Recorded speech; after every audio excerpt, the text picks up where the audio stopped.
2024년 4월 4일 목요일 매일 성경 묵상입니다. 오늘 본문은 신명기 21장 1절에서 23절 말씀입니다. 내 하나님 여호와께서 내게 주어 차지하게 하신 땅에서 피살된 시체가 들에 엎드러진 것을 발견하고 그 쳐 죽인 자가 누구인지 알지 못하거든 너희의 장로들과 재판장들은 나가서 그 피살된 곳에 사방에 있는 성읍의 원근을 잴 것이요 그 피살된 곳에서 가장 제일 가까운 성읍의 장로들이 그 성읍에서 아직 부리지 아니하고 멍에를 매지 아니한 암송아지를 취하여 그 성읍의 장로들이 물이 항상 흐르고 갈지도 않고 씨를 뿌린 일도 없는 골짜기로 그 송아지를 끌고 가서 그 골짜기에서 그 송아지의 목을 꺾을 것이요 레위 자손 제사장들도 그리로 갈지니 그들은 내 하나님 여호와께서 택하사 자기를 섬기게 하시며 또 여호와의 이름으로 축복하게 하신 자라. 모든 소송과 모든 투쟁이 그들의 말대로 판결될 것이니라. 그 피살된 곳에서 제일 가까운 성읍의 모든 장로들은 그 골짜기에서 목을 꺾은 암송아지 위에 손을 씻으며 말하기를 우리의 손이 이 피를 흘리지 아니하였고 우리의 눈이 이것을 보지 못하였나이다. 여호와여 주께서 속량하신 주의 백성 이스라엘을 사하시고 무죄한 피를 주의 백성 이스라엘 중에 머물러 두지 마옵소서 하면 그 피 흘린 죄가 사함을 받으리니 너는 이와 같이 여호와께서 보시기에 정직한 일을 행하여 무죄한 자의 피 흘린 죄를 너희 중에서 제할지니라. 내가 나가서 적군과 싸울 때에 내 하나님 여호와께서 그들을 내 손에 넘기심으로 내가 그들을 사로잡은 후에 내가 만일 그 포로 중에 아리따운 여자를 보고 그에게 연연하여 아내를 삼고자 하거든 그를 내 집으로 데려갈 것이요 그는 그 머리를 밀고 손톱을 베고 또 포로의 의복을 벗고 내 집에 살며 그 부모를 위하여 한 달 동안 애곡한 후에 내가 그에게로 들어가서 그의 남편이 되고 그는 내 아내가 될 것이요 그 후에 내가 그를 기뻐하지 아니하거든 그의 마음대로 가게 하고 결코 돈을 받고 팔지 말지라. 내가 그를 욕보였은즉 종으로 여기지 말지니라. 어떤 사람이 두 아내를 두었는데 하나는 사랑을 받고 하나는 미움을 받다가 그 사랑을 받는 자와 미움을 받는 자가 둘 다 아들을 낳았다 하자. 그 미움을 받는 자의 아들이 장자이면 자기의 소유를 그 아들들에게 기업으로 나누는 날에 그 사랑을 받는 자의 아들을 장자로 삼아 참 장자 곧 미움을 받는 자의 아들보다 앞세우지 말고 반드시 그 미움을 받는 자의 아들을 장자로 인정하여 자기의 소유에서 그에게는 두 몫을 줄 것이니 그는 자기의 기력의 시작이라 장자의 권리가 그에게 있음이니라. 사람에게 완악하고 패역한 아들이 있어 그의 아버지의 말이나 그의 어머니의 말을 순종하지 아니하고 부모가 징계하여도 순종하지 아니하거든 그의 부모가 그를 끌고 성문에 이르러 그 성읍 장로들에게 나아가서 그 성읍 장로들에게 말하기를 우리의 이 자식은 완악하고 패역하여 우리 말을 듣지 아니하고 방탕하며 술에 잠긴 자라 하면 그 성읍의 모든 사람들이 그를 돌로 쳐 죽일지니 이같이 내가 너희 중에서 악을 제하라. 그리하면 온 이스라엘이 듣고 두려워하리라. 사람이 만일 죽을 죄를 범함으로 내가 그를 죽여 나무 위에 달거든 그 시체를 나무 위에 밤새도록 두지 말고 그날에 장사하여 내 하나님 여호와께서 내게 기업을 주시는 땅을 더럽히지 말라. 나무에 달린 자는 하나님께 저주를 받았음이니라. 아멘. 오늘 본문은 5가지 다른 내용의 규례들을 다루고 있습니다. 첫 번째는 피살된 시체가 발견되었을 때 특히 범인이 누구인지 잡을 수 없을 때 그럴 때 어떻게 해야 하느냐에 대한 규례입니다. 그 시체와 가장 가까운 성읍의 장로들이 암송아지를 죽이는 특별한 정결 의례를 통해서 하나님 앞에 그 범죄를 용서받아야 한다라고 말씀하고 있죠. 두 번째는 전쟁에서 얻게 된 여자 포로를 아내로 맞이하는 규례인데요. 포로니까 그냥 마음대로 아내로 삼아도 된다 이런 것이 아니라 머리를 밀고 손톱을 깎고 한 달간 그 부모를 위해서 애곡한 다음에 아내로 맞이하라는 것입니다. 정식으로 이방인이 이제 하나님의 백성이 되는 과정을 거치게 하는 것이죠. 그리고 나중에 혹시나 마음이 변해도 다시 노예 취급해서 돈을 받고 팔지 말라고 합니다.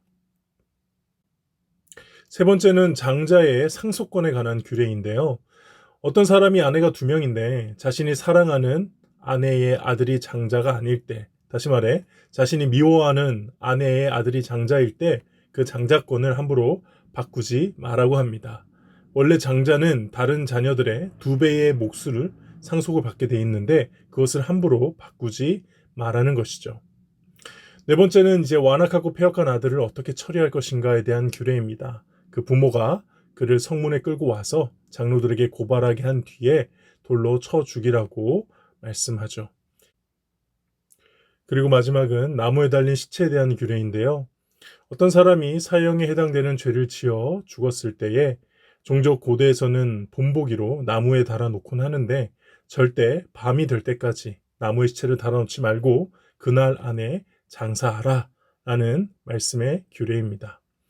그러면서 나중에 예수님이 왜 십자가에 죽으셨는지를 깨닫게 해주는 유명한 근거 말씀이 등장하죠. 바로 나무에 달린 자는 하나님께 저주를 받았습니다. 이 말씀을 받아서 갈라디아서에서 바울이 예수님의 십자가를 이렇게 설명합니다. 그리스도께서 우리를 위하여 저주를 받은 바 되사 율법의 저주에서 우리를 속량하셨으니 기록된 바 나무에 달린 자마다 저주 아래 있는 자라 하였습니다. 다들 예수님이 십자가에 달리셨기 때문에 혹 하나님의 저주를 받아서 저렇게 된 것이 아닌가, 혹시나 내가 예수님을 믿는 것이 잘못된 것이 아닌가 라고도 생각할 수 있는데 거기에 대해 바울이 명확하게 설명합니다. 맞다. 저주 받으신 거 맞다. 그런데 예수님이 죄가 있어서 받으신 것이 아니라 우리의 죄를 대신해서 우리 죄를 사하시기 위해서 그렇게 십자가에 달려 저주를 받으신 것이다. 그래서 우리는 율법의 저주에서 속량함을 얻게 된 것이다. 이렇게 설명하는 근거 구절이 오늘 본문의 마지막 구절이 됩니다. 오늘 본문을 통해서 또 교회에 대해 한 2가지 정도 함께 묵상을 나눠볼까 하는데요. 첫 번째는 개인의 범죄를 할지라도 공동체가 함께 책임의식을 가져야 한다는 것입니다. 개인의 범죄를 할지라도 공동체가 함께 책임의식을 가져야 한다. 오늘 본문 첫 번째 규례, 이 피살된 시체에 대한 처리 방법이 바로 그런 메시지이죠. 범인을 찾을 수 없다고 하여 아무도 책임을 지지 않는 것이 아니고요. 거기에서 가장 가까운 마을에서 가장 높은 사람인 장로들이 대신 나서서 책임을 지는 것입니다. 이것은 그 마을이 책임지는 것이라고도 볼 수 있으면서 더 나아가 이스라엘 민족이 함께 책임지는 것이라고 볼 수 있습니다. 세상의 원리는 그렇지 않죠. 범인이 밝혀지지 않는다고 해서 공동체가 함께 책임지지는 않습니다. 범인이 끝까지 밝혀지지 않으면 피해자만 억울한 채 끝나게 될 수 있어도 하는 수 없습니다. 애초에 그 일은 피해자와 가해자의 문제일 뿐 나와는 상관없는 일이라고 우리 모두는 생각하기 때문이죠. 그러나 하나님의 공동체는 그렇지 않습니다. 공동체 안에서 발생하는 개인적인 범죄 혹은 사건, 문제들, 거기에 대해서 나는 상관없다라는 이 개인주의적인 마음이 아니라 나도 거기에 책임이 있다라는 공동체 의식을 하나님의 공동체는 가져야 한다는 것이죠. 그런데 사실 이거는 조금만 생각해 보면 당연합니다. 여러분 가정에 여러분의 아들이 혹은 딸이 범죄를 저질렀을 때 그건 내 아들이 저지른 거라서 나랑 상관없습니다. 여러분들 그렇게 반응하실 건가요? 아니지 않습니까? 부모로서 사죄하고 함께 책임지려고 하지요. 하나님의 공동체 교회는 영적인 가족입니다. 그래서 서로 형제 자매라고 부르지 않습니까? 서로 상관없는 존재들이 아니라는 것입니다. 천국 가면 예수님 앞에서 다시 제외해야 될 예수 그리스도의 피로 하나 된 피부치들이 바로 우리들이라는 거죠. 그런데 교회 안에서 누가 잘못했다 할 때, 문제가 일어났다 할 때 나랑 상관없는 일인 것처럼 손가락질만 하고 혀만 차고 뒤에서 비난하기만 해서 될까요? 아닙니다. 그 일이 일어난 것에 대해 함께 책임의식을 가지고 하나님 앞에서 함께 회개할 수 있어야 하는 것이죠. 내 잘못이 전혀 아니어도 그렇게 해야 합니다. 왜 그렇습니까? 가족이니까요. 가족 구성원이 잘못을 저질렀을 때 함께 책임지려고 하는 모습, 그런 모습이 우리에게 그리고 우리들의 교회에게 있기를 간절히 소망합니다. 두 번째 묵상할 부분은요. 하나님의 공동체는 세상과 구별되는 도덕적, 윤리적 품격이 있어야 한다는 것입니다. 세상과 구별되는 도덕적, 윤리적 품격. 오늘 두 번째, 세 번째, 네 번째 규례는 어떻게 보면은 가정에 대한 규례죠. 아내를 삼는 문제, 장자권 문제, 폐역한 아들에 대한 처리 문제. 그런데 이것과 관련해서 당시 고대 근동의 사회 문화를 살펴보면 이 모든 규례들이 우리가 꼭 그렇게까지 하지 않아도 되는 것들입니다. 포로로 잡아온 여자, 아내로 삼지 않고도 얼마든지 성적으로 착취할 수 있었습니다. 장자를 정하는 것, 얼마든지 아버지 마음대로 마음에 드는 사랑하는 아내와 아들에게 자신의 유산과 모든 것을 물려줄 권리가 있었죠. 폐역한 아들에 관한 것도 마찬가지입니다. 원래 한 가정의 구성원에 대한 직결 처결권이 고대 사회에 그때는 가정의 아버지에게 있었습니다. 굳이 장로들에게 데려오지 않아도 처결할 수 있었어요. 근데 그렇게 하지 말고 장로에게 와서 공적인 재판과 판결을 통해 처벌을 하라고 하고 있죠. 이 세 가지 규례는 분명 당시 사회적인 통념을 비춰 보았을 때 그 시대, 그 세상의 수준과는 격이 다른 도덕적 윤리적 품격을 나타내주는 규례들이라는 것입니다. 특히 어떤 점에서 다를까요?